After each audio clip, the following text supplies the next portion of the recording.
Donc voilà, vous avez la nomenclature du produit final. Donc un produit final est composé de 4 produits P1, de 2 composants C1 et de un composant C2. Et puis un composant C1 est composé de 0,8 matière M1 et le composé C2 est composé de 2 produits P2 et de 2,4 produits M2. Vous avez ici les données relatives au cycle de fabrication et délai de livraison. Ici, vous avez les données relatives au stock de sécurité et ici, les données relatives à la politique de lotissement, donc le lot de fabrication, pour chacun des produits, composants et matières premières. Euh, donc, on va commencer par le premier tableau qui concerne donc le produit fini. Donc on a ce qui alimente ce tableau-là et donc tout le calcul MRP, ce sont les prévisions de demande pour le produit fini, donc le besoin indépendant.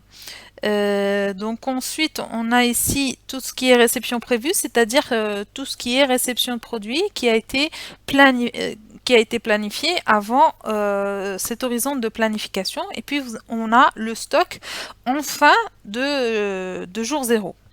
D'accord.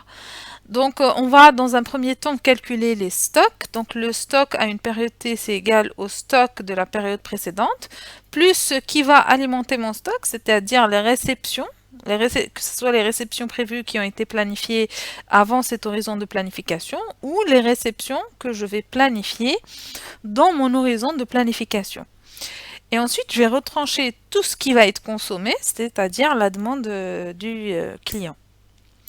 Et donc ça, on va le tirer pour toute la période. Donc c'est la même formule pour toute la période de planification. Donc vous voyez hein, que le stock, en l'absence de quelque chose qui va alimenter mon stock va diminuer jusqu'à ce qu'on tombe en rupture de stock. Donc ensuite, on va calculer les besoins nets. Le besoin net, donc encore une fois, c'est ce que je dois fabriquer pour couvrir mon besoin, le besoin la demande de mon client et le stock de sécurité en dehors de tout ce que j'ai déjà en stock. D'accord? Donc mon besoin net, c'est égal à mon besoin brut plus le stock de sécurité du produit PF, puisque c'est un stock de sécurité qui est fixe, donc on va le fixer, plus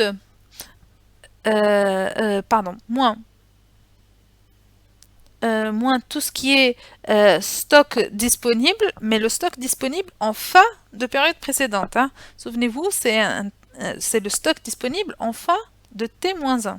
D'accord moins tout ce qui est réception prévue en début de T. D'accord Donc, on a dit la dernière fois que si le besoin était négatif, c'est qu'il n'y a pas de besoin. Donc on va faire le max entre 0 et cette formule-là. De sorte à ce que si j'ai un besoin négatif, ça veut dire que je n'ai pas de besoin.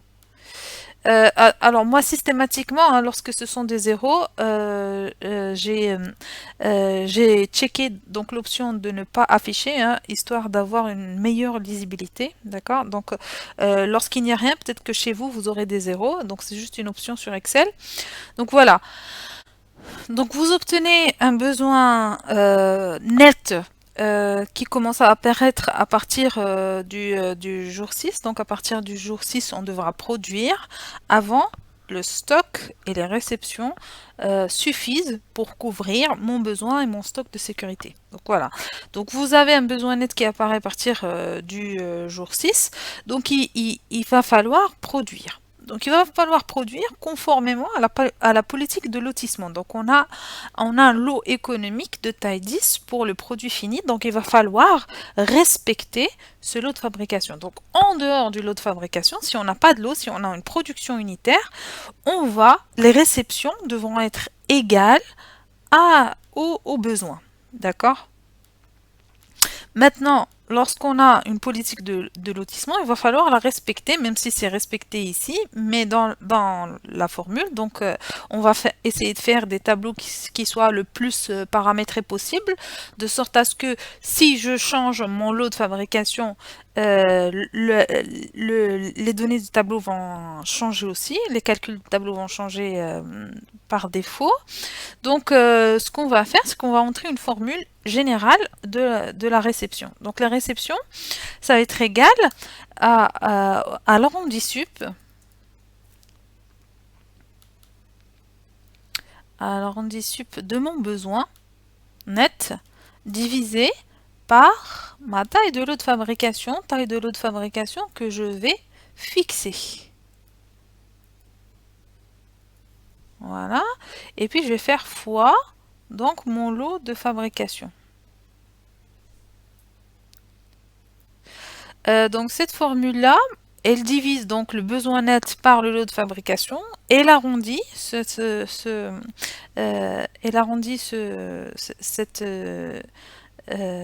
division-là. Et puis on remultiplie par le lot de fabrication de sorte à ce qu'on ait en fait le multiple qui va nous couvrir tout le besoin. D'accord? Donc ici vous aurez 0.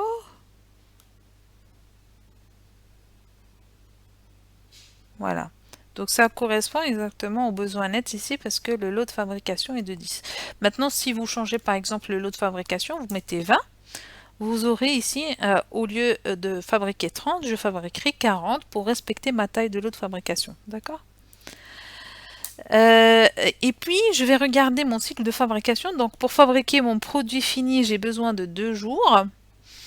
Donc, en fait, je vais revenir ici et je vais faire un décalage des 2 jours. D'accord? Toujours pour remplir mon tableau si mes réceptions de produits finis devaient changer. D'accord? Donc vous avez un décalage de 2 jours pour respecter le cycle de fabrication de 2 jours. Voilà, donc vous avez maintenant rempli votre tableau de produits finis. On va devoir passer au niveau, le niveau suivant, donc le niveau 1. De la nomenclature, donc on doit remplir le tableau P1, C1 et C2. Donc vous voyez que je n'ai pas de besoin brut pour le produit P1, c'est normal puisque ce sont des besoins bruts qui sont dépendants des besoins en produits finis, des lancements de produits finis. Donc lorsque je voudrais lancer par exemple ici 30 produits finis, il faudra que j'ai en stock disponible 4 fois 30 le produit P1. D'accord?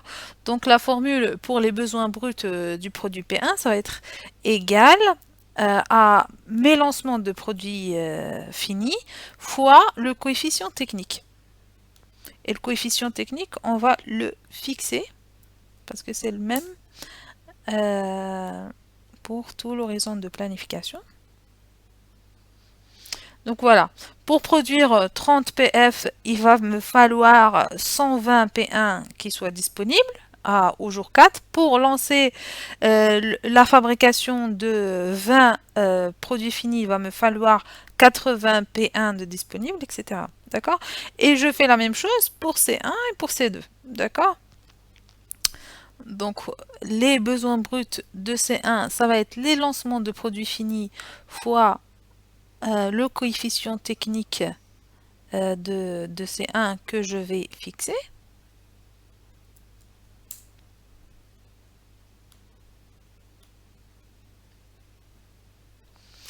Et la même chose pour C2. Donc C2, ça va être les lancements de produits finis fois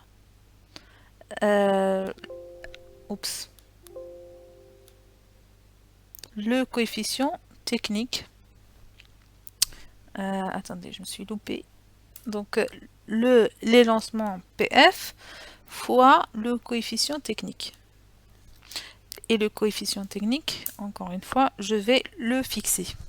Puis je vais tirer la formule et donc j'aurai les besoins bruts pour P1, C1 et C2, donc que j'aurai déduit de mes lancements pour le produit fini. Donc on va commencer les calculs pour le produit P1 une fois qu'on a donc tous les besoins bruts de tous les composants du niveau 1. Donc on va commencer d'abord par calculer le stock. Donc le stock c'est égal au stock de la période précédente, plus tout ce qui va alimenter le stock, donc les réceptions prévues plus les réceptions programmées, moins la consommation, c'est-à-dire le besoin brut en période T. Et donc je vais tirer. Ensuite, je vais calculer les besoins nets, donc combien je dois fabriquer. Alors, les besoins nets, c'est le besoin brut de la période T, plus le stock de sécurité du produit P1 que je vais fixer, moins le stock disponible en fin de période précédente, moins les réceptions prévues dans cette période. Encore une fois, lorsqu'on a un besoin qui est négatif, c'est-à-dire qu'on n'a pas de besoin, donc on va faire un max entre 0 et cette formule. Et on va tirer cette formule pour tout le restant de l'horizon. Donc vous voyez que vous avez un besoin net qui apparaît à partir du jour 6. Donc encore une fois, si on n'avait pas de politique de lotissement, on va faire réception égale à besoin net. Maintenant qu'on a une politique on a une taille de lot économique, on va faire donc l'arrondi sup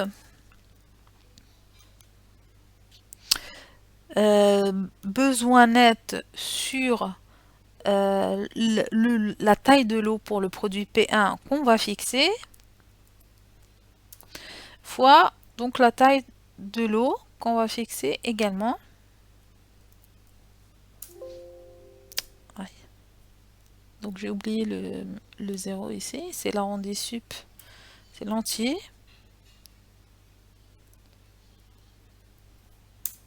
Voilà, donc on va tirer tout ça pour tout le restant de la période. Donc je vais avoir, voilà, donc puisque j'ai une taille de lot de 140, de 40, je vais avoir donc des réceptions qui sont égales aux besoins nets.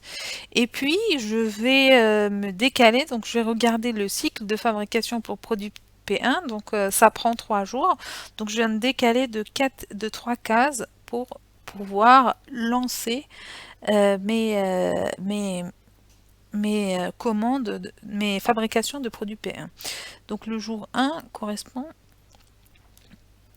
au jour 4. Voilà, donc je vais tirer. Voilà. Donc pour pouvoir avoir 120 P1 le jour 6, je devrais le lancer en jour 3. Donc pour le produit C1, ça va être le même calcul. Donc le stock, ça va être égal au stock de la période précédente, plus tout ce qui va alimenter mon stock, donc les réceptions prévues et les réceptions planifiées, moins ce qui va être consommé. Et on va tirer. Et le besoin net, ça va être le besoin brut, plus le stock de sécurité en C1, donc que je vais fixer, moins donc ce qui se trouve déjà en stock, c'est-à-dire mon stock disponible moins mon stock disponible en fin de période précédente moins mes réceptions prévues à T. Donc encore une fois, je le rappelle à chaque fois, lorsque c'est un besoin négatif, il faudra faire max entre 0 et cette formule-là, de sorte à ce que un besoin négatif, ça équivaut à aucun besoin. Donc je vais tirer ma formule pour le reste de l'horizon. Et ensuite, donc je vais respecter ma politique de lotissement. Donc j'ai un lot économique en C1 de 10. Donc il va falloir respecter cette taille de lot. Donc je vais faire arrondi sup de mon besoin net divisé par ma taille de lot que je vais fixer. Donc il me faudra voilà, arrondir à l'entier fois la taille de lot, encore une fois, que je vais fixer. Et puis, je vais tirer ça pour tout le reste du tableau. Donc, vous voyez que je vais utiliser le multiple qui couvre tous mes besoins. Donc si j'ai un besoin de 15, je vais produire 20. Si j'ai un besoin de 55, je vais produire 60, etc. Et puis, je vais regarder mon cycle de fabrication. Donc pour C1, c'est équivalent à 2 jours. Donc ce que je vais lancer en jour 1, je vais le retrouver en réception de jour 3. Et pareil, je vais tirer jusqu'à donc pour couvrir tout l'horizon. Voilà, donc le tableau de C1 est fait. Donc je vais passer au troisième et dernier composant de niveau 1, c'est-à-dire C2. Donc C2, pareil, je vais calculer mon stock. Donc stock pour la période précédente plus ce qui va alimenter mon stock moins la demande en produit C2. Donc je vais le tirer pour voilà, pour tout l'horizon. Et puis le besoin net, ça va être égal au besoin brut plus le stock de sécurité pour C2 que je vais fixer, moins ce que j'ai déjà en stock, donc ce que j'ai déjà en stock en fin de période précédente, plus ce qui va alimenter mon stock, c'est-à-dire les réceptions prévues AT. Et donc j'oublie toujours de faire le max entre 0 et cette formule-là pour avoir un 0 lorsqu'il y a un besoin négatif. Donc je vais tirer. Ensuite, je vais faire ma formule pour les réceptions. Donc c'est égal à l'arrondi sup entre mon besoin divisé par la taille de lot de fabrication de ces deux que je vais fixer. Et puis, je vais arrondir à l'entier, puis je vais multiplier par la taille de lot de ces deux que je vais fixer aussi. Et puis je vais tirer ça pour tout le reste de l'horizon. Et puis pour les lancements, donc je regarde mon cycle de fabrication pour le composant C2 qui est de 3 jours. Donc je vais me décaler de 3 jours. Donc tout ce qui va être lancé en jour 1, je vais le retrouver en jour 4.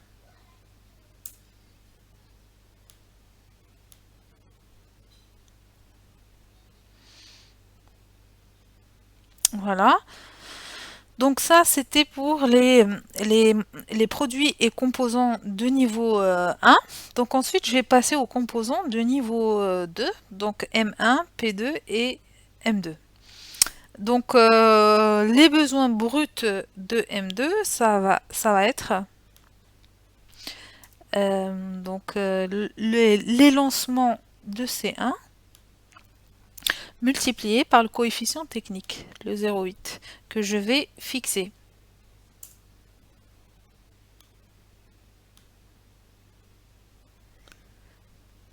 Voilà, donc ensuite je vais calculer mon stock, donc le stock de la période précédente, plus ce qui va alimenter mon stock, moins la consommation. Et je vais tirer encore une fois. Et puis, donc je calcule mon besoin net qui est égal au besoin brut, plus le stock de sécurité en matière 1, moins donc tout ce que j'ai déjà, c'est-à-dire stock en fin de la période précédente, moins les réceptions prévues en M1 pour cette période-là. Donc c'est le max entre 0 et cette formule-là.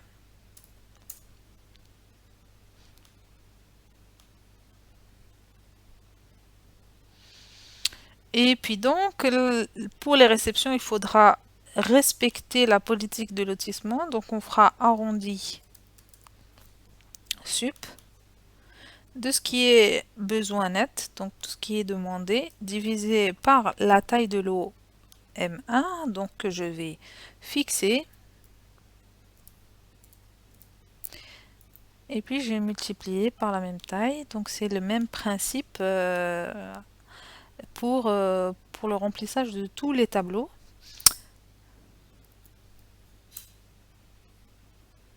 Donc je vais tirer ça sur toutes les réceptions. Voilà, et ensuite je vais regarder mon cycle de fabrication M2 qui est 2 jours, et donc je vais me décaler de 2 jours.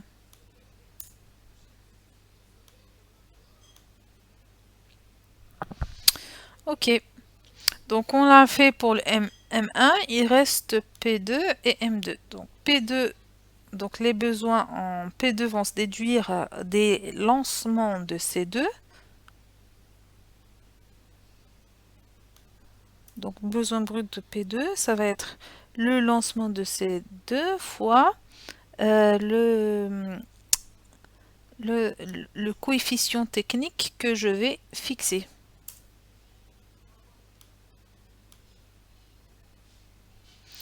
Et pareil pour M2, donc M2 va se déduire de C2 fois le coefficient technique que je vais fixer encore une fois.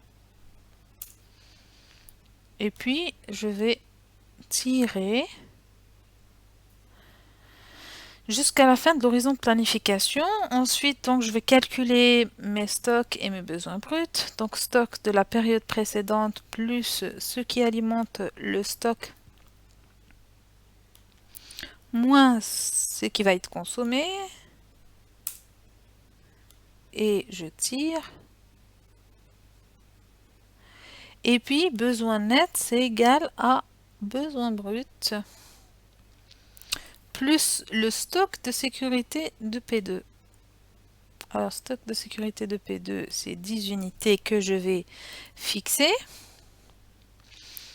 Moins tout ce qui se trouve déjà en stock. Donc, ce qui se trouve déjà en stock à la fin de la période précédente, moins ce que je vais réceptionner dans cette période.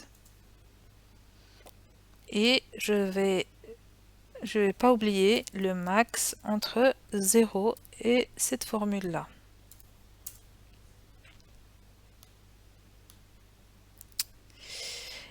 Donc pour les réceptions de P2, on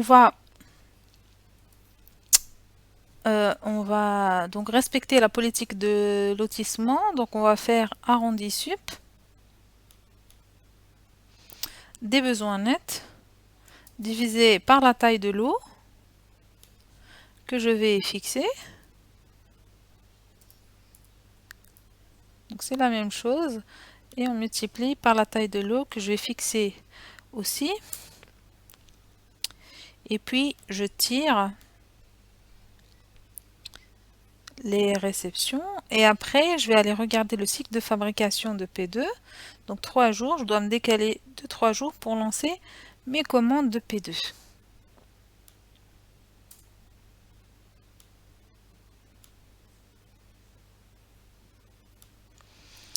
Et je fais la même chose donc pour M2. Donc je calcule le stock. C'est le stock de la période précédente plus ce qui va alimenter mon stock. Moins ce qui va sortir du stock. Donc la consommation. Puis je vais calculer les besoins nets. Donc on refait la même chose. Besoin brut plus le stock de sécurité de M2 qui constitue un besoin supplémentaire donc que je vais fixer, moins ce que j'ai déjà. Donc ce que j'ai déjà, c'est le stock en fin de période précédente et les réceptions qui sont prévues en début de cette période-là. Et puis je fais le max entre 0 et cette formule-là pour voilà, pour avoir la quantité à fabriquer pour chaque période. Donc je vais respecter ma politique de lotissement. Donc j'ai des lots de 10. Donc il faudra à chaque fois faire arrondi sup entre mon besoin net divisé par ma taille de lot, M2, que je vais fixer. Et puis, je vais multiplier par toujours cette taille de lot que je vais fixer aussi. Donc je tire ma formule et je vais regarder mon cycle de fabrication. Donc ça prend 2 jours et je viens de décaler de 2 jours pour lancer mes commandes.